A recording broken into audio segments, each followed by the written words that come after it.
इयत्ता चौथी. विषय आपल्या सभोवतालचे जग, भाग 1, पाठ 4. आपले हरित सहचर. स्वाध्याय. अ. पुढील प्रश्नांसाठी दिलेल्या पर्यायातील योग्य पर्याय निवडा. 1.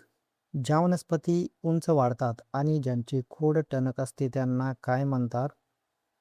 पर्याय अ. रोपटे, ब. वेल, क. झुडूप, ड. वृक्ष. उत्तर आहे ड. वृक्ष. 2. ज्या वनस्पती दुसऱ्या वनस्पतीवर वाढतात आणि त्यांच्याकडून थोडे अन्न शोषून घेतात त्यांना काय म्हणतात? पर्याय अ. स्वयंपोषी, ब. परोपोषी, क. कीटकभक्षी, ड. वेल. उत्तर ब. परपोषी. 3. फुलांच्या रंगाचा आणि वासाचा वनस्पतीला कोणता उपयोग होतो? पर्याय अ. अन्न तयार करण्यासाठी, ब. कीटकांना आकर्षित करण्यासाठी, क. स्वतःचे संरक्षण करण्यासाठी, ड. पाणी शोषण्यासाठी. उत्तर असेल ब. कीटकांना आकर्षित करण्यासाठी. 4. कळीचे रूपांतर कशात होते? पर्याय अ. फळ, ब. रोपटे, क. फूल, ड. बिया. उत्तर आहे अ. फळ. 5. वनस्पती कोणत्या प्रक्रियेने अन्न तयार करतात? पर्याय अ. श्वसन, ब. प्रकाश संश्लेषण, क. पचन, ड. शोषण. उत्तर आहे ब. प्रकाश संश्लेषण. 6. मुळांचे मुख्य कार्य कोणते आहे? पर्याय आहेत अ. फुले तयार करणे, ब. पाणी व पोषक घटक शोषणे, क. बी तयार करणे, ड. फळे तयार करणे.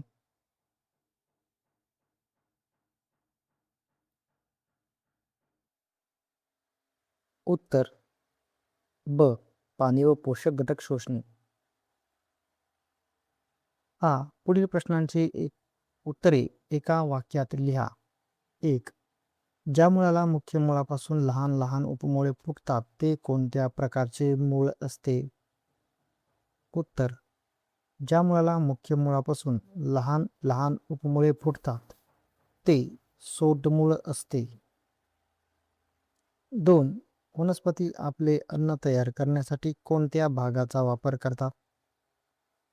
उत्तर. वनस्पती आपले अन्न तयार करण्यासाठी पानांचा वापर करतात. 3. प्रकाश संश्लेषणासाठी वनस्पतींना कोणते घटक आवश्यक असतात? उत्तर. प्रकाश संश्लेषणासाठी वनस्पतींना सूर्यप्रकाश, पाणी, कार्बन डायऑक्साईड आणि हरितद्रव्ये आवश्यक असते. ई. खालील शब्दकोड्यातील वनस्पतींची नावे शोधून लिहा. तर यामध्ये आहेत अमरवेल, बांबू, मका, पालक, कडधान्य, फळ, लाजाळू. ई. खालील प्रश्नांची उत्तरे लिहा. 1. घरात किंवा परसबागेत औषधी वनस्पतींची लागवड का करावी? उत्तर. घरच्या घरी औषधी वनस्पती उपलब्ध व्हाव्यात व गरजेच्या वेळी त्यांचा औषध म्हणून उपयोग करता यावा म्हणून घरात किंवा परसबागेत औषधी वनस्पतींची लागवड करावी. 2. जंगलात झाडांना पाणी, खते न घालताही तेथील झाडे मोठी कशी होतात? उत्तर. जंगलात झाडांना पावसाचे पाणी, सूर्यप्रकाश आणि जमिनीतील पोषक घटक नैसर्गिकरित्या मिळतात त्यामुळे ती मोठी होतात. 3. वनस्पतींचे भाग वापरून बांधलेल्या घरांचे फायदे कोणते?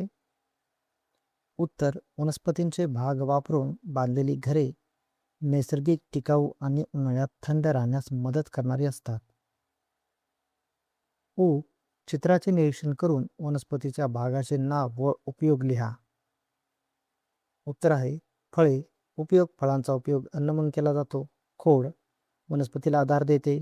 मुळे पाणी व पोषक घटक शोषतात.